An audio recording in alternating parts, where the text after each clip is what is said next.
out my last week now, as a matter of fact. So I know it can be a bit overwhelming, but I'm here to tell you there's nothing to worry about. You'll do fine. So let's just focus on getting you through your first week, okay? Let's see. First, there's an introductory greeting from the company that I'm supposed to read. It's kind of a legal thing, you know. Welcome to Freddy Fazbear's Pizza, a magical place for kids and grown-ups alike, where fantasy and fun come to life. Fazbear Entertainment is not responsible for damage to property or person.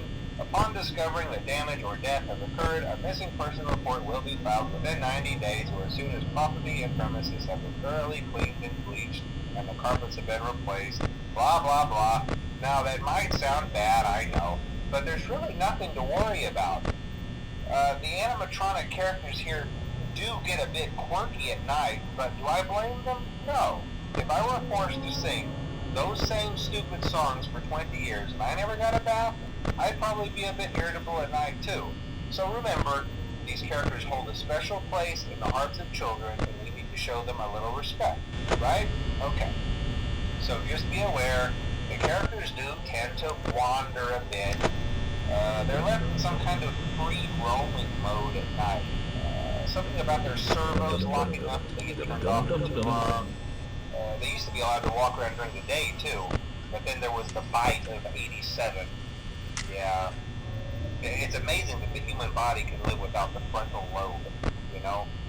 Now, concerning your safety, the only real risk to you as a night watchman here, if any, is the fact that these characters, if they happen to see you after hours, probably won't recognize you as a person. They'll most likely see you as a metal endoskeleton without its costume on. Now, since that's against the rules here at Freddy Fazbear's Pizza, they'll probably try to forcefully stuff you inside a Freddy Fazbear suit. Now, that wouldn't be so bad if the suits themselves weren't filled with crossbeams, wires, and animatronic devices, especially around the facial area. So you can imagine how having your head forcefully pressed inside one of those could cause a bit of discomfort and death. The only parts of you that would likely see the light of day again would be your eyeballs and teeth that pop out the front of the mask. Yeah, they don't tell you these things when you sign up. But hey, first station of the breeze. I'll chat with you tomorrow. Check those cameras and remember to close the doors only if absolutely necessary. Gotta conserve power. Alright, good night.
ahead today too. Congrats.